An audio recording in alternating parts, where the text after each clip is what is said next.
Hello internets, so this is episode 5 of my Refuting Breadtuber series focused today on Atom Something, where I go over content made by a Breadtuber and point out their various failings in regards to facts and reasoning. Also, quick disclaimer, the purpose of these videos is not to harass, disparage, or humiliate any of these individuals or anything along those lines, but rather is for the purpose of honest criticism and refuting many of the bad political takes that comes from this side of YouTube. Thank you. Anyways, one thing I have decided to do with this series is to try and use each episode to also point out a broader concept that those of us who care about rationality can all learn from, making it not just about the Breadtuber in question, but also about a specific subject that I believe needs serious attention, thus killing two birds with one stone. For this episode, I'm referring to a concept known as an ideological robot, sometimes also called an ideological zombie. It's a phenomenon that occurs when a politically active person has little to no comprehension of philosophical, religious, or political ideas outside of their own. An ideological robot is thus very good at enthusiastically telling you what they believe, but very bad at telling you what others believe,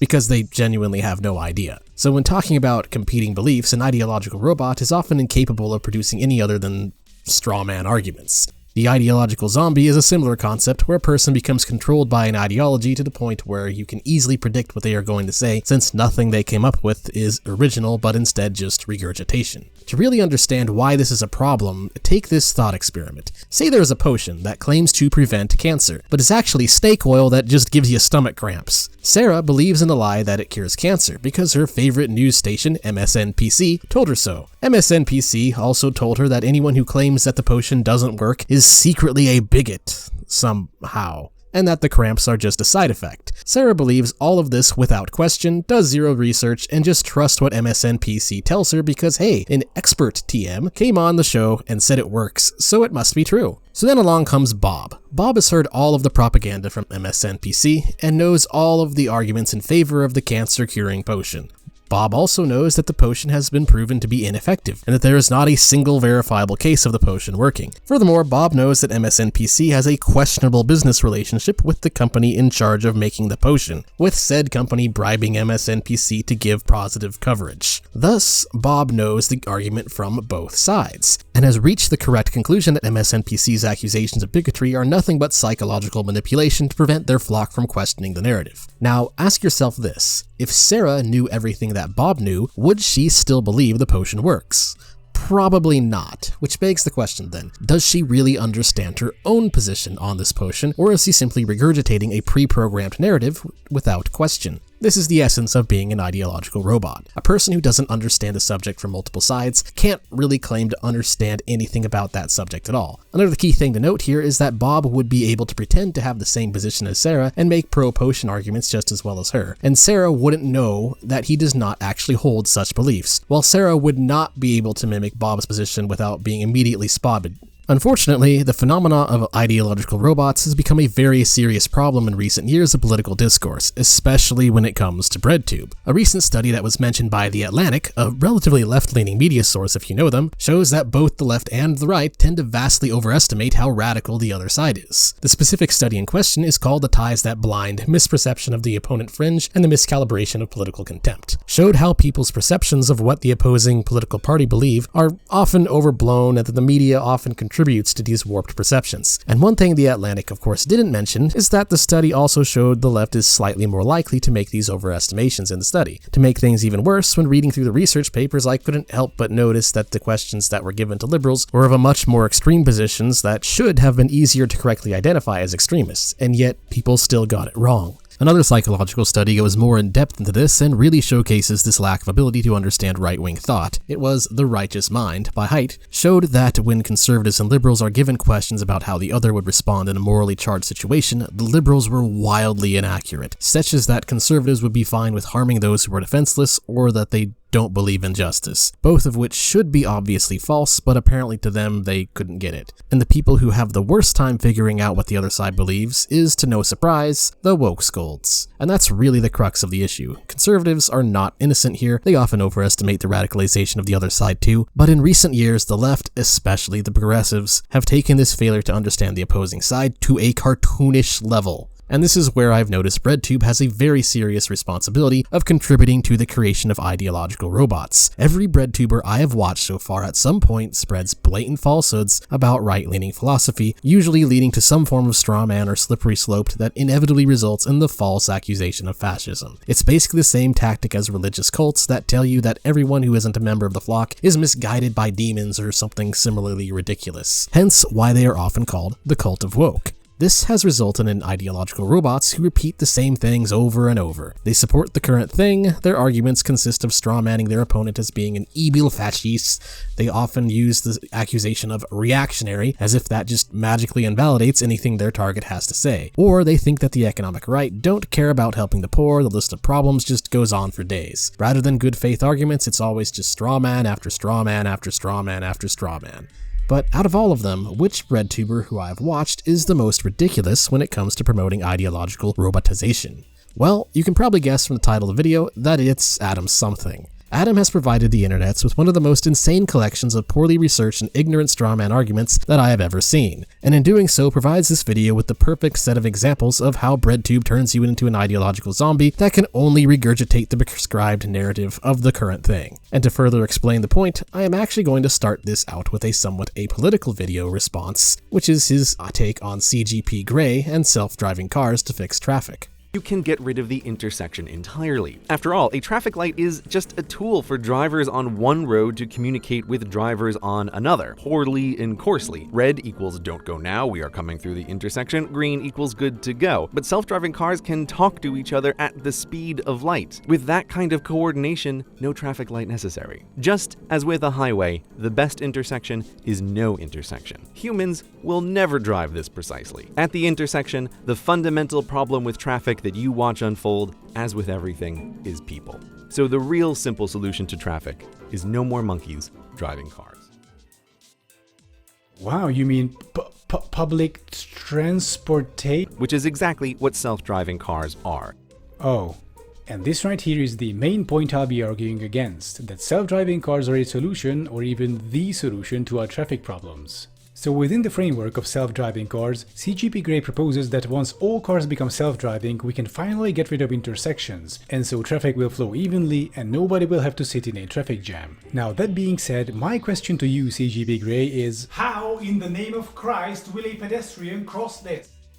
The basic gist of this video is that CGP Grey explains how self-driving cars can travel and communicate with each other in a manner that is more coordinated than human drivers can possibly achieve, and thus could completely eliminate street traffic. Adam Something's response can be summarized as "Muh trains, muh walkable spaces." The general problem with it is that if you have a decent knowledge of autonomous driving outside of what both CGP Grey's video and Adam Something's response to it includes, you would realize that a lot of what Adam has to say is more of an irrelevant nitpick. CGP Grey also isn't proposing a solution to urban planning and transportation in the first place. Rather, he is simply proposing a solution to car traffic by using AI to fix what causes it. This doesn't mean we can't have trains. You can still have both cars and trains. Grey isn't saying increased number of cars or decreased number of trains. He's simply proposing something that he believes would make cars more efficient. So the whole "muh trains" retort isn't even relevant, and Adam's response is kind of a total straw man that misses the point.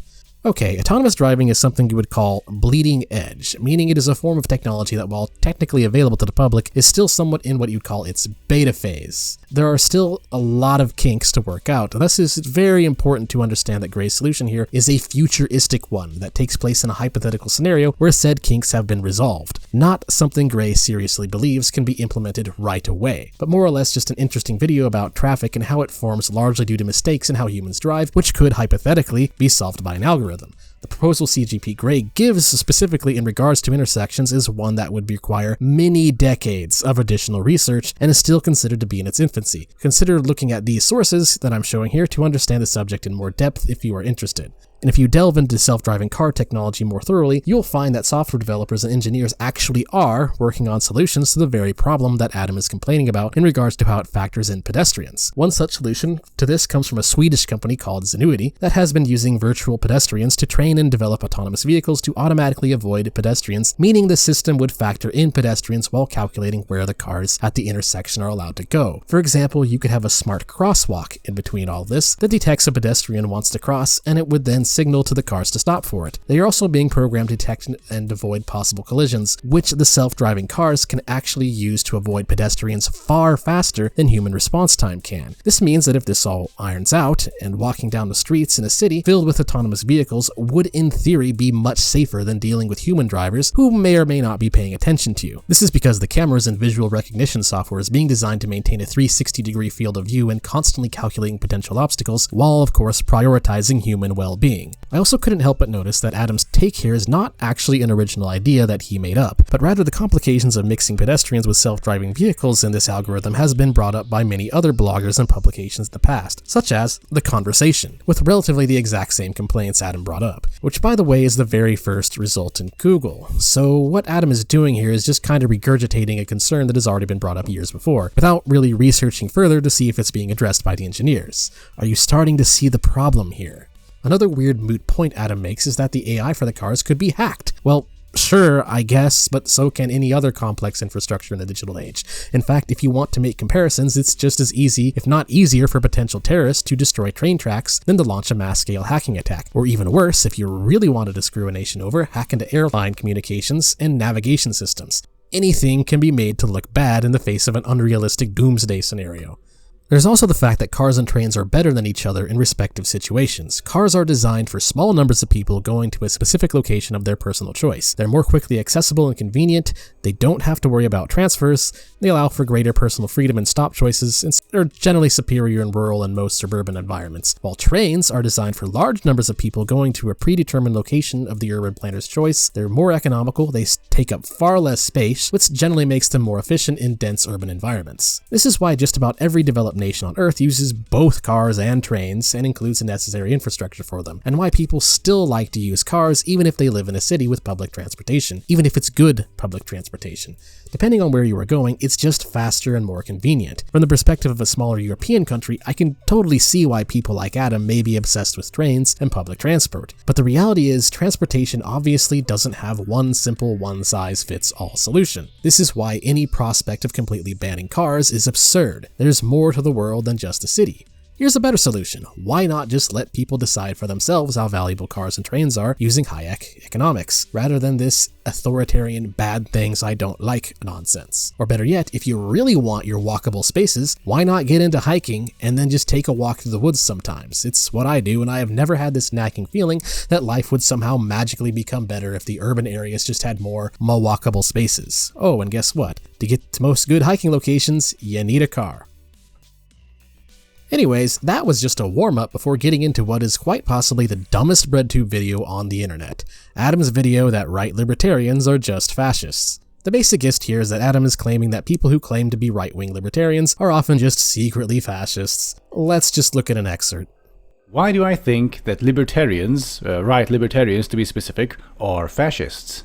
And of course I'm not talking about every single person who identifies as libertarian, or even right libertarian, but I did notice some worrying trends among people who call themselves that. And also, libertarianism has become an integral part of the Republican Party, which is a far-right party by any measure. So there appears to be some definite connection between the far-right and right libertarianism. But why? I mean, theoretically, they're supposed to be on different ends of the spectrum. You know, right-wing authoritarians wanting more government control, at least in theory, and right libertarians wanting less.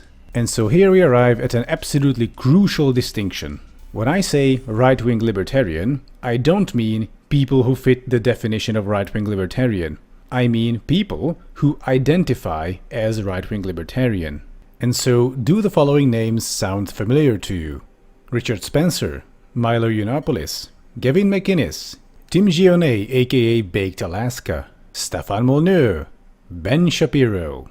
All of these people are far-right demagogues. All of them have either started out or are currently identifying as libertarian. Okay. To show just how dumb this is, allow me to create a hypothetical idea for a video that showcases just how ridiculously stupid Adam's premise here is. Imagine if some right-winger were to create a video with some clickbait title like, "Why leftist progressives are just pedophiles," and then once the video starts, they immediately backpedal with, "Oh, well, I don't mean people who fit the definition of left progressivism, I just mean people who identify as left progressives." And then the video proceeded to cherry-pick some people who identify as leftists, and then explain why those people are allegedly pedophiles based on various arbitrary reasons that are entirely subjective. To any leftists who may be watching this, I have a simple question for you. Would you consider such a video to be of any intellectual value whatsoever? No? You wouldn't? Well, guess what? I agree with you. That would be an extremely stupid clickbait video with absolutely no need to exist. But that's pretty much the premise that Adam is starting out with here if you think about it. He's basically admitting that he has no real argument because he's not talking about right libertarians as they're defined, but some random people. Okay. And that his video is therefore just ridiculous clickbait. But the thing is, it's dangerous clickbait, because I can easily see how normies who watch this intellectually bankrupt crap could walk away taking the title of the video at face value and unironically believe that right libertarianism is a form of fascism. It's just like that aliens guy. I'm not saying it's aliens, but it was aliens. That's pretty much what's going on here. Oh, I'm not saying that right libertarians are fascist, I'm just saying, come on now, really? No, this is a serious question I have for anyone who considers himself left-leaning that is still watching. Is this your guy? Is this really the pinnacle of honest political discourse that you want to support?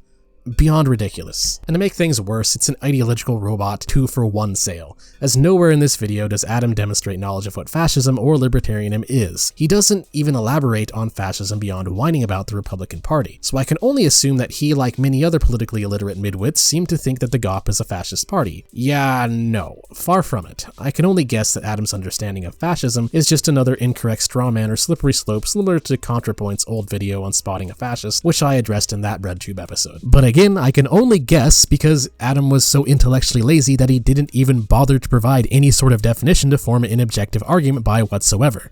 So first off, the location of the GOP in the political compass here is wrong, and most political science places fascism as center authoritarian. Also, right-wing libertarian ideology is far more diverse than anything Adam suggests. And that's what makes this video so freakishly bizarre. Not only is the premise inherently dishonest and absurd and immature for reasons I just mentioned, but Adam doesn't even seem to get his own premise right. Of the 6 people he mentioned, the only one that could be reasonably argued to really be a fascist would probably be Richard Spencer. The rest are just kind of standard conservatives with some odd takes here and there. Some may or not have slight libertarian leanings, and if you read through Spencer's tweets, I'm not even sure if that's correct. In fact, I'm not even sure if Richard himself knows what he believes. Seriously, look at some of these. In some cases, he's practically making leftist talking points without even realizing it. Or maybe he does. No idea. Don't really care about him. So most of this video is basically drawing parallels between right libertarians and the GOP and crying about how personal responsibility doesn't resolve unequal outcomes, which of course leads to his conclusion that America needs more social programs and state intervention to forcibly resolve said unequal problems. And so, once again, like many Breadtuber hot takes, he relies largely on the equity fallacy to seal the deal. The actual causes of systemic and institutional inequities are deeply complex and diverse. Some problems you may encounter in your life are from causes beyond your control, while other problems are fully within your control. The point of personal responsibility is to recognize the difference and maximize the latter, and many people who do find out that there's a lot more in the latter than they originally thought. So Adam's argument is nothing more than pure causal reductionism. This is not valid reasoning, and leftists really need to stop making this argument if they wish for libertarians to take them seriously, because it has been debunked thousands of times. Another huge straw man I have to point out here is this. If you subscribe to the idea of personal responsibility, then chances are you believe that the system we have currently is fine or mostly fine. And so the problems don't lie in the institutions, they lie in the individual people. Hey, would you look at that? Sounds like these right-wing libertarians really want to conserve the current system. Really? We think the current system is fine?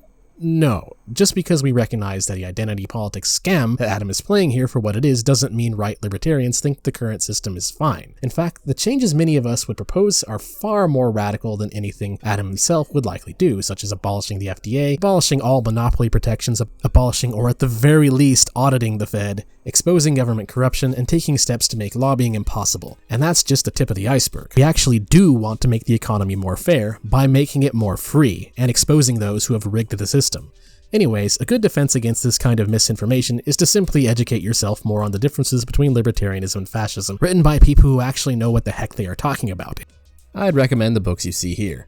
So to anyone who still thinks Adam has a valid point, I say give these a go and expand your understanding. Worst case scenario, you would just learn more about the world from a different perspective. One thing you might find is that we actually do want to change the status quo, potentially a lot more than Breadtube does, who constantly give lip service about ending capitalism, but whose ideas ultimately result in just ceding more control to the government and more power to the global elites who continue with their corrupt behavior, which Breadtube often completely ignores because, hey, I guess whining about alleged systemic inequities between subjective contemporary groups is more important than the fact that Wall Street and Washington, D.C. are basically owned by the same people.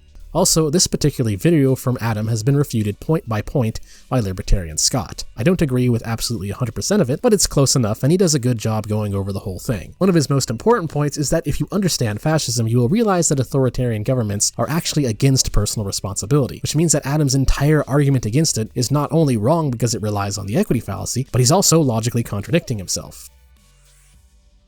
So next up is Adam's take on the free market economy, which actually is a series of videos about free markets, which I will address all in this section. The first video from him on free markets starts out with Adam regurgitating the coconut island analogy. TLDR, plane crash lands on an island where coconuts for whatever reason are the only viable source of food. There are two survivors, one of which grabs all the coconuts and demands sexual favors in return for them. Oh boy. So as I pointed out before in my episode on Vosh, the coconut island analogy is just an ignoratio elenchi fallacy, which is an argument that is invalid because it doesn't actually prove what it claims to prove, but rather proves something else entirely that is often completely irrelevant to the original claim. In the case of economics, people who lean more towards socialism often use this analogy to prove that free markets are bad because they will supposedly result in one big megacorp monopoly of wealth is all accumulated in one source.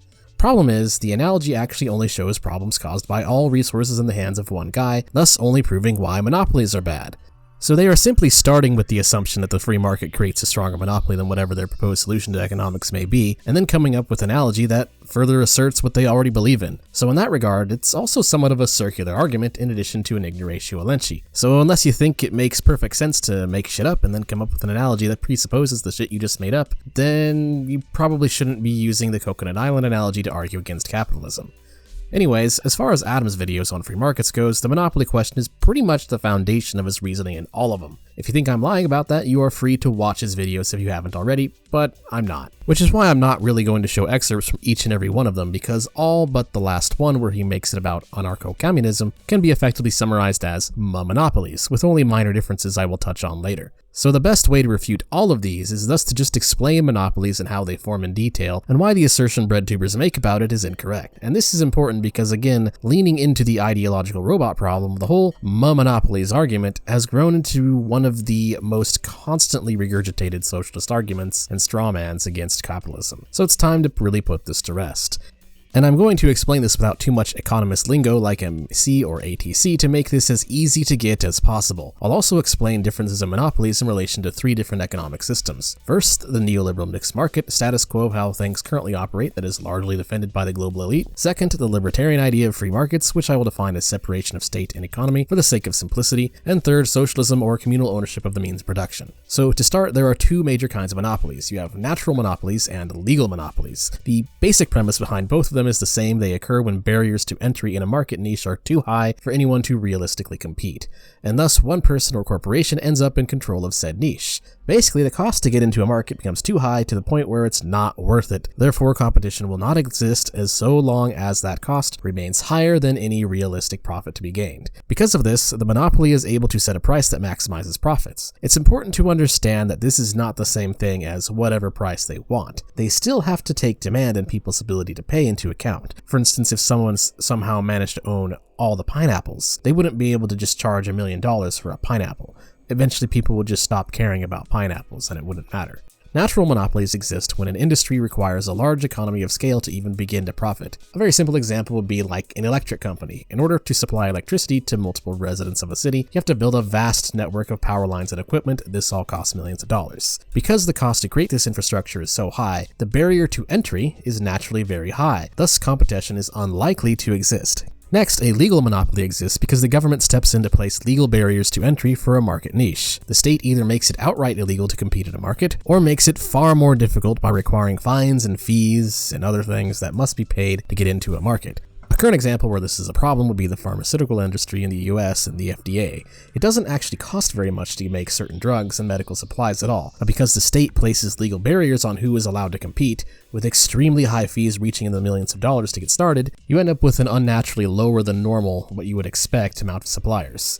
Fun fact, libertarians occasionally like to call these legal barriers monopoly protections as a means to mock them, because they are dumb and really don't need to exist. Now, right off the bat, we can already see part of the problem in Adam's reasoning. A legal monopoly, by definition, cannot exist in a free market with separation of state and economy, as the state would either not be allowed to erect legal barriers to entry in a minarchy, or flat out not exist in an anarcho capitalist society, and minarchism and anarcho capitalism are the two most popular ideologies that persist in the libertarian right. Therefore, a legal monopoly can only exist in a mixed market or a socialist communist society. So the fact is already from this, we can already see why the current system of mixed markets that breadtubers claim to allegedly not support creates more monopolies. But wait, didn't Adam in his third video on Anarcho Capitalism show how communism can exist without a state? Don't worry, I'll get to that later. The truth is that market regulations are far more likely to create monopolies than to prevent them. This happens because state regulations are most efficiently enforced by fines, which inevitably just creates additional barriers to entry, resulting in a higher economic bar that must be passed in order to compete with the market. However, with a more free market, these barriers to entry are much lower, leading to, obviously, higher competition and thus fewer monopolies. But what about the natural monopolies? Well, your standard neo-lib economist, in support of the mixed market economy, will argue that because natural monopolies are supposedly doomed to exist anyways, might as well convert them into legal monopolies. Uh-oh. The government bans all competition in exchange for regulation of the price, so the natural monopoly exists, but the price is kept down by the state. They also argue that competing utility lines would harm the consumer for a lot of these natural monopolies. Regardless of the reasoning, these monopolies obviously exist in mixed markets, but I'll be very amicable here, and since they regulate the price and take steps to not harm the consumers, I'll give them a half pass. But what about the free market? Wouldn't it make perfect sense for a natural monopoly to form and go completely uncontested until the owner becomes some kind of demonic feudal lord? No. Here's the reality. No so-called natural monopoly has ever formed outside of state intervention. Rather, instead, the concept of natural monopoly was created after the state intervention was already done and was kind of just rationalized afterwards. Think about it logically for a moment. Recall the price and demand relation. If a business in an industry with large infrastructure jacks their price infinitely, a few things can happen. If the service is not essential to life, people can simply disconnect from the service, in which case the business either fails from pricing themselves out of the market or has to return to a sustainable price. If it is essential to life, then, well, that just creates incentive for competition to exist despite the fixed costs, because a hypothetical infinite profit margin would be highly attractive to investors. Absolute worst case scenario, people in a free market are free to off-grid, which again creates incentive for someone else to offer them service. In other words, competition is a constant force. You can't get rid of it without violence. And going into the history of the US industrialization period, this is exactly what happened. Utilities that we call natural monopolies often had dozens of competitors back then. There's also the problem that natural monopolies are claimed to exist due to fixed costs in the short run, but there's no evidence that these costs are actually fixed. Someone can always potentially find ways to reduce those costs and build infrastructure cheaper. In other words, the fixed costs are a made-up concept. Natural monopoly is a myth, and because the free market also eliminates any potential fake barriers to entry with legal monopolies, any large startup costs are significantly reduced further. But what about cartelization? Well, that inevitably fails because of the prisoner's dilemma. If the market decisions within a cartel are bad ones, then the companies in the cartel have an incentive in breaking apart, or at least betraying each other in secret and selling outside of their agreement, since it's ultimately more profitable from a rational perspective for them. If the decisions within the cartel are good ones, then they might as well just merge, and it doesn't matter anyways, as those decisions will be benefiting both the consumer and the organization. This again is what actually happened with cartels in the 19th century. However, the lack of natural monopolies in a free market is a very complex topic, so if you still have trouble understanding why this is debatable, look into The Myth of Natural Monopoly by Thomas J. DiLorenzo. So now we can see the problem with the Muh Monopoliez argument. The free market is the system least likely to result in monopolies. It creates the lowest barriers to entry and does away with unnecessary legal monopolies altogether. Everyone who relies on a castaway analogy to debunk the free market is thus failing to realize that the state itself is a monopoly, which regularly attracts sociopaths into its ranks, hence why Western democracies have grown so full of corruption over time. So now that Adam's premise has been refuted, let's take a look at some specific problems with his free market videos. The first one that is just generally about the free market is a massive straw man that was just refuted for reasons I just explained. No further input is necessary. He does spread some unrelated misinformation, but it's not really worth getting into. Next, his first Ancap simulator relies almost entirely on a monopoly forming under water utilities. Something, for reasons already pointed out, is more likely problem to occur in our current system. It's just another natural monopolies argument. There are a lot of also some seriously unrealistic things about Adam's hypothetical scenario that are rigged to ensure his outcome. First of all, for whatever reason, Adam fails to explain no other potential investors exist in this scenario. And we know that they would because this is exactly what happened during the industrialization period of the United States and many other nations. But what's really dumb is when Bob lowers his price below production cost to beat out the competition. It's even better than Billy Bob's. Worse, he starts selling the water from it, and some people actually switch over and they are very satisfied with the water. It's even cheaper and even better quality. And this even greater man even starts making some money on his business, sucking away profits from Billy Bob. Now Billy Bob gets word of this, so he visits this prodigy personally and offers to buy out his business, but he gets rejected. Now the actions of this prodigy directly threaten Billy Bob's business. He must neutralize this threat as soon as he can. Billy Bob goes on to use his considerable wealth and leverage to artificially lower the price of water even below the competitor's price. Although he goes into the red somewhat, he has enough money stockpiled to survive. The prodigy less so by virtue of being a small business. He also has to lower his price to compete, otherwise nobody would buy water from him. What's to stop the competition from simply taking out a loan to take advantage of the below production prices to buy Bob's stock and immediately flip it for profit? Or alternatively, the prodigy that Adam refers to could simply do nothing. No, really, he could go back to whatever he was doing to earn money before, do nothing with his side business of water, wait out Billy Bob's price reduction, and then strike back by reopening as soon as Bob tried to return to monopoly price. This is the general problem with the whole large corporations can just beat out the competition by temporarily lowering prices argument. Someone ruthless and smart enough can defeat this with what you could call economic guerrilla tactics, by only opening during the time that prices are returned to normal, forcing a large corporation to either give up and compete fairly, or keep up the reduced prices indefinitely, which obviously no one can keep up with for long without going bankrupt. For instance, the prodigy Adam mentions could also be, say, a software developer. Instead of trying to fight Bob's rigged game, he just turns his attention back to his other venture of software development whenever Bob tries to tank the price, and then reopens his water purifier business as a side gig whenever Bob returns prices to reasonable market demand. This comes at virtually no cost to the prodigy, but is massively damaging to Bob each time he does it. You see, Adam, for whatever reason, assumes that everyone in his scenario only has one source of income, when in reality in a free market it makes sense to have several, which is easier to do since there are no legal monopolies in this world. So lowering prices to destroy competition might seem like a good idea until of course you encounter someone smart enough to know how easily it can be subverted and turned back around in a way that forces the larger corporation to constantly waste money until they can no longer keep up the grift. There's also the problem that free markets are more of a legal and economic theory, not so much a virtuous and moral one. These societies will almost always operate in the context of thousands of fraternal societies that enforce ethics. So even if Bob's competition really did act as stupidly as he did, Bob could face the additional challenge of the social order turning on him if they deemed his actions unscrupulous, which actually brings us to our next video. The second episode of Ancap Simulation, focused on theocracy, is even more unrealistic and fact-free than the first. Be extremely charitable and say that 80% of people are better off in this Ancap system, but 20% are devastated. These 20% have nearly nothing, often not even a roof over their heads. The system just swallowed them, chewed them up, and then spat them out to the wayside. These people are stuck in every sense of the word. For a wide variety of reasons, they can't just bootstrap themselves.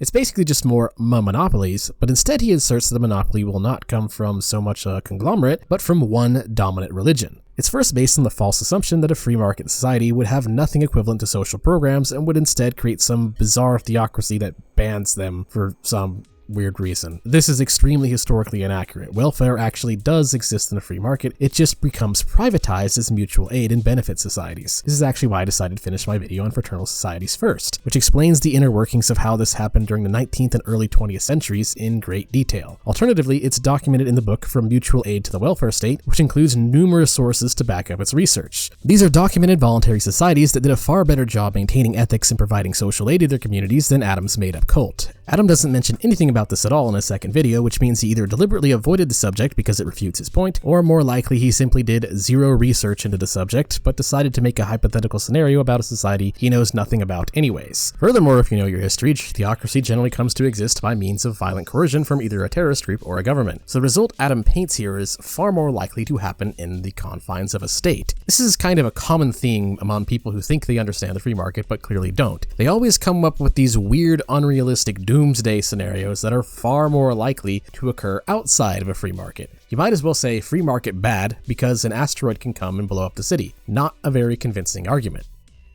For Adam's third, Anarcho Capitalist simulator, it's basically just an argument for communism rather than Anarcho Capitalism, and it uses the same cope that every AnCom argument uses. Theirs was a society free of coercion and oppression, without a government, without a monopolistic ruling class, and without traditional currency, also known as communism. But before any tankies would get too excited, no, the Soviet Union wasn't communist, and it never even came close to achieving communism. It was a state capitalist oligarchy run by dictators. Ah yes, that was actually state capitalism. True communism has never been tried. How many thousands of times has this been debunked? I seriously lost count. I pointed out the problems with this reasoning before. You can't collectively own things and be a shareholder without money. You inevitably must rely on some systemic form of centralization to verify, which Adam, to his credit, sort of admits, but heavily downplays. This period came to be known as the contract chaos. After weeks of pandemonium, on the weekly State of Affairs meeting, everything threatened to fall apart. The community was on the brink of collapse, when a logistician, Veronica House, came up with an idea. She would help create a system that allows everyone to keep track of and verify service contracts, so there would always be a master record of who did what and for whom, which anyone can check. This system was of course very risky, since it would put administrators in a monopoly by having undue control over resource flows. Thus, to avoid a traditional Ancap scenario, they outlined the tasks and limitations of such administrators very strictly, with penalties ranging from banishment to defenestration. As an unintended benefit, this system could also be used to manage outside trade. Since it collects data about everyone's supply and demand, if Karlstadt needs materials from other settlements, they could now trade on more favorable terms by ordering in bulk, instead of each inhabitant having to individually trade for the materials needed from the outside. If you place a single organization under the control of keeping track of the very thing you are using to resolve scarcity, then the people making sure they don't go corrupt have a vested interest in conspiring with them. This will always inevitably rise to become the state, as total control over economic scarcity is always one knock away from total control, period. The only way to get around this is to have a system that can be decentralized, unlike this weird AnCom stuff, of which currency is the best capable of doing. It's like Adam is so close to realizing the truth, and yet so far, as the society Adam describes in this third iteration of Ancapistan actually could potentially come very close to working with a few adjustments here and there, if they embrace something like a decentralized cryptocurrency. Not some silly contract system that could be easily subverted as soon as one sociopath gets their grubby hands on it. This is just one of the many reasons why communism inevitably results in corrupt dictatorships, and why the massive cope, "Oh, those socialist regimes weren't actually socialist just because they weren't successful," is completely irrational. It makes absolutely no sense and is extremely dishonest to include the success of an ideology as part of its definition. Which brings us back to our scorecard. Communism and socialism truly is just a monopoly by state. You can literally point to North Korea and see this in action. That is real communism.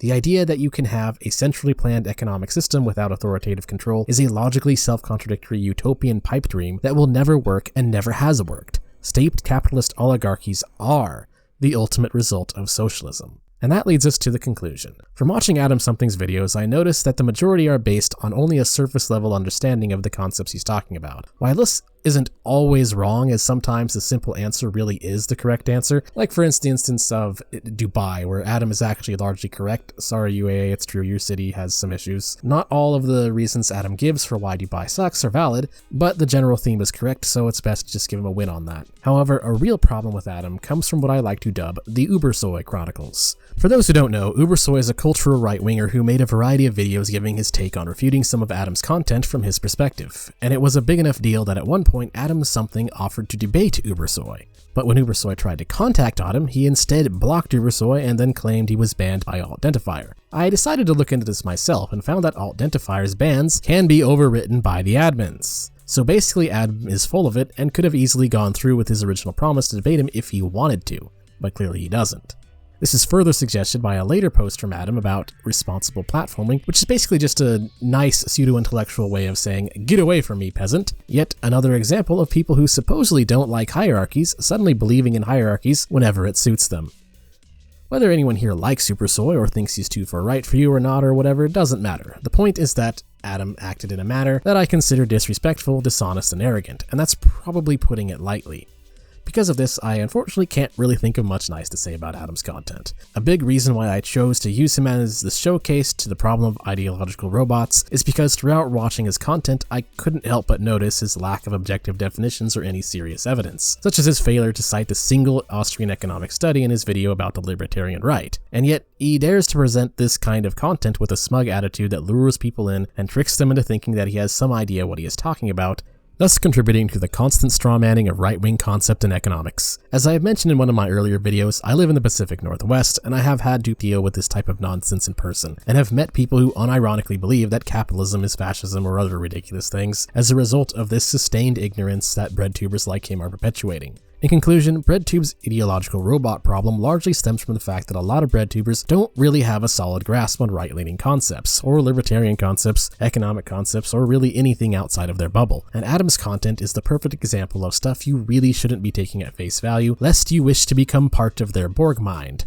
Anyways, that's all for now. Thanks for watching. If you liked the video, feel free to like, subscribe, share on Twitter, and all that. Till next time.